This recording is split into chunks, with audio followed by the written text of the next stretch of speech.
Hello viewers, আসসালামু আলাইকুম। আশা করি সবাই ভালো আছেন।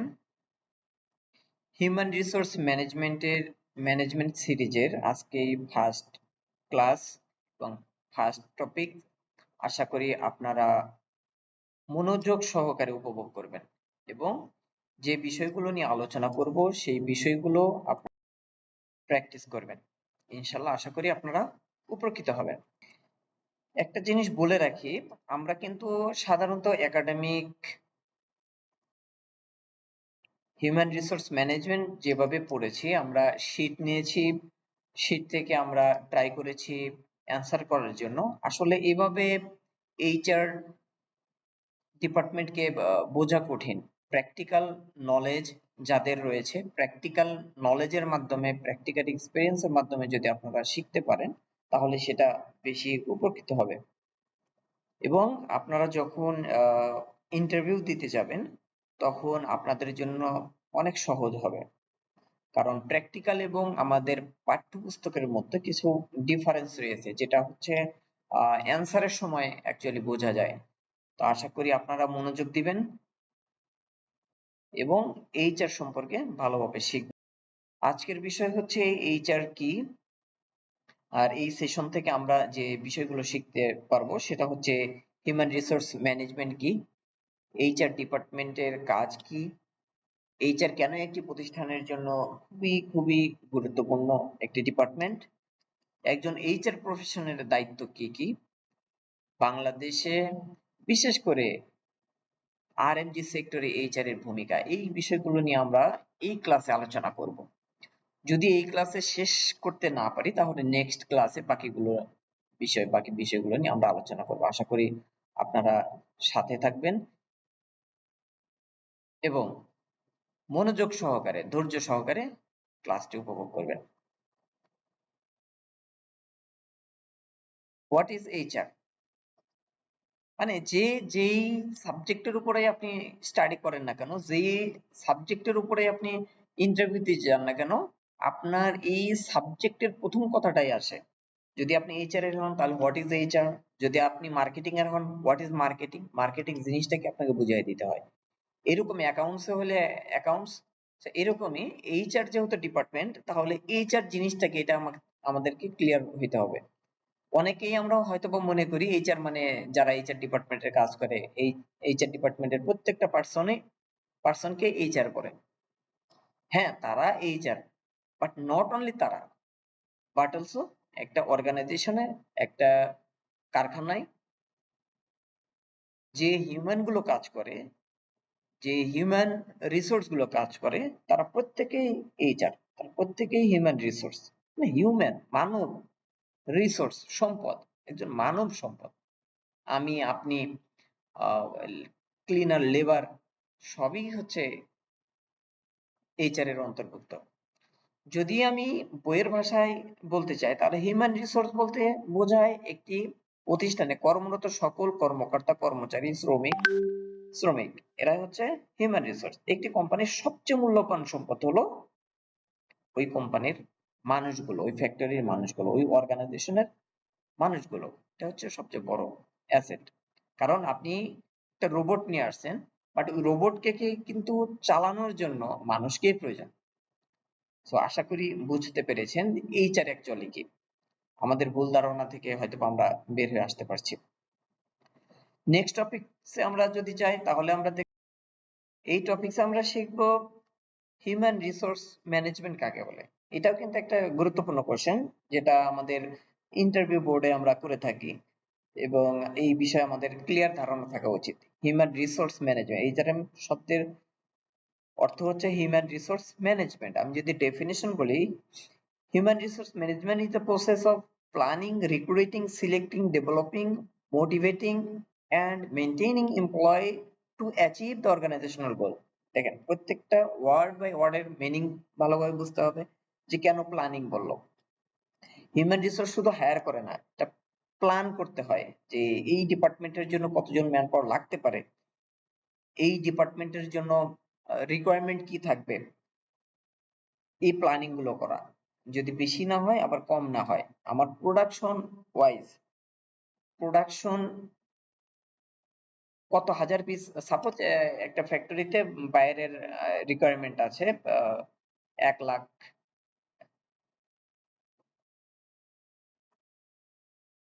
তো এই 1 লাখ প্রোডাক্টের পিছনে আমার কতজন ম্যান পাওয়ার লাগতে পারে, এই ক্যালকুলেশন গুলো এটা এইচআর করে, যেন এমন হায়ারিং না হয় যে প্রোডাকশনের ব্যাঘাত ঘটে, প্রোডাকশন কম হয়। সো এইভাবেই হায়ারিং করতে হবে যেন এই প্রোডাকশন অনুযায়ী রিকোয়ারমেন্ট ঠিক থাকে। সো নট অনলি শুধু হায়ার করলো আর হয়ে গেল, জিনিসটা কিন্তু এমন না। এবং আরেকটা কথা হচ্ছে সিলেক্টিং, রাইট পারসনকে সিলেক্ট করতে হবে, ডেভেলপিং, তাদের স্কিলস ডেভেলপমেন্ট নিয়ে কাজ করে, মোটিভেটিং, এবং কি করে এই কোম্পানির প্রতি তার যেন পজিটিভ ধারণা আসে, কোম্পানির প্রতি পজিটিভ ভিউ যেন তার হয়, সে কাজের প্রতি যেন মনোযোগী হয়, যার কারণে তাকে মোটিভেট করতে হয় বিভিন্ন প্রোগ্রামের মাধ্যমে, বিভিন্ন গিফটের মাধ্যমে হতে পারে। এটা করে maintaining employee to achieve the organisation goal, অর্গানাইজেশনের গোলকে অ্যাচিভ করার জন্য, টার্গেটকে অ্যাচিভ করার জন্য তারা এই কাজগুলো করে থাকে। এইচআরএম বাংলায় যদি আমি বলি, এইচআরএম হলো এমন একটি প্রক্রিয়া, এটা একটা প্রক্রিয়া যার মাধ্যমে প্রতিষ্ঠানের কর্মী নিয়োগ, প্রশিক্ষণ, মূল্যায়ন, বেতন, দক্ষতা, কর্মদক্ষতা বৃদ্ধি এবং কর্মীদের ধরে রাখার কাজ পরিচালনা করা হয়। তাহলে আমরা হয়তোবা বুঝতে পেরেছি, নট অনলি কিন্তু হায়ার আর স্যালারি দেওয়া এটা না, এর মধ্যে অনেক কিছু অন্তর্ভুক্ত রয়েছে। একজন কর্মীকে ধরে রাখার জন্য কিন্তু তারা কাজ করে, বাট আমরা অনেকে হয়তোবা অনেক সময় মনে করি যে এইচআর এমপ্লয় বাদ দেয়, এইচআর ফায়ার করে। শুধু ফায়ার কিন্তু এইচআর একজন এমপ্লয়িকে ফায়ার করতে চায় না, এইচআর কখনোই একজন এমপ্লয়িকে ফায়ার করতে চায় না, কারণ একজন এমপ্লয়িকে যখন ফায়ার করবে ওই পজিশনে আবার নিয়োগ করানোর জন্য অনেক কাজ এখানে করতে হয়, এর পিছনে কস্টিং আছে। সো এটা এইচআর এর একটা কেপিআই। সো এই জিনিসগুলো আমরা পরবর্তীতে শিখতে পারবো, পরবর্তীতে ধাপে ধাপে এই বিষয়গুলো আমাদের কাছে আসবে, তখন আমরা ক্লিয়ার হতে পারবো। দেন হচ্ছে evaluation of HRM, evolution of HRM মানে এইচআরএম কিভাবে আসলো, এর ইতিহাস কি। পার্সোনাল ডিপার্টমেন্ট শুরুতে আমি যদি বলি যে 1900 সালের আগের, তখন হচ্ছে এইচআর ডিপার্টমেন্ট বলতে কোনো ডিপার্টমেন্ট ছিল না, তখন পার্সোনাল ডিপার্টমেন্ট ছিল। পার্সোনাল ডিপার্টমেন্ট থেকে পরবর্তীতে যুগের পরিবর্তনে পার্সোনাল ম্যানেজমেন্ট হয়, তারপরে হচ্ছে হিউম্যান রিসোর্স ম্যানেজমেন্ট হয়, তারপরে বর্তমান স্ট্র্যাটেজিক এইচআর, এরও আপডেট যেটা ভার্সন আসছে সেটা হচ্ছে এইচআর বিজনেস পার্টনার। এইচআর এখন নট অনলি শুধু এইচকিউতে বসে স্যালারি দেবে, হায়ার করবে, এগুলো নিয়ে কাজ করবে না, এখন তারা মাঠেও কাজ করে থাকে। আমাদের একটা ডিপার্টমেন্টের, আমাদের একটা অর্গানাইজেশনের যারা পার্টনার রয়েছে, যারা সাপ্লায়ার রয়েছে, তাদের সাথে সরাসরি কানেক্টেড হয়ে কাজ করে এইচআর ডিপার্টমেন্ট। সো এখন এইচআর এর কাজ আরো বৃদ্ধি পেয়েছে, এইচআর আরো গুরুত্বপূর্ণ একটি ডিপার্টমেন্টে পরিণত হয়েছে। স্ক্রিনে হয়তো আমরা অলরেডি দেখতে পাচ্ছি why HR is important.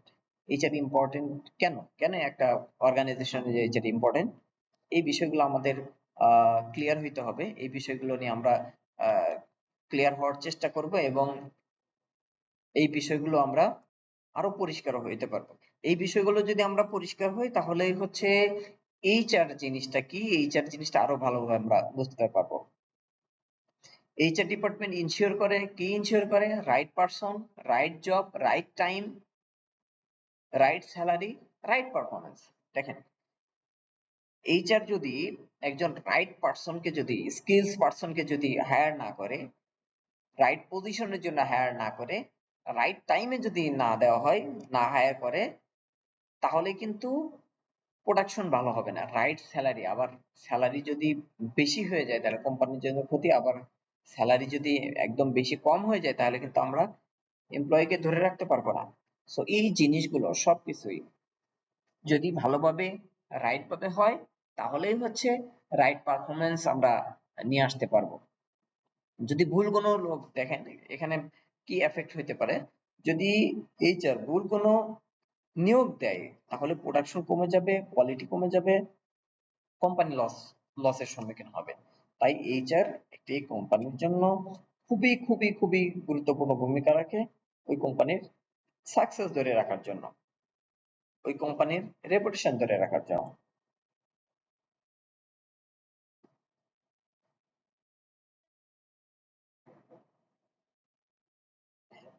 আজকে আমরা আর বেশি কিছু আলোচনা করব না, আর শুধু এইচআর ডিপার্টমেন্টের স্ট্রাকচারটা নিয়ে আমরা আলোচনা করব। এইচআর ডিপার্টমেন্ট কিভাবে হয়, ওয়েলফেয়ার অফিসে যেটা একদমই লো লেভেল, এন্ট্রি লেভেল থেকে শুরু হয়। তারপর হচ্ছে টাইম কিপার, এটা সাধারণত আমাদের দেশে এটা নেই, অ্যাসিস্ট্যান্ট হিসেবে আমাদের শুরু হয় এইচআর অ্যাসিস্ট্যান্ট, এইচআর অফিসার, দেন হচ্ছে HR executive, HR BP, HR manager, HR director.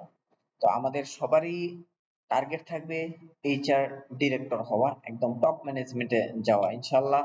আপনারা একটা সময়, কোনো এক সময় এই পজিশনে যান, এটাই আশা করি।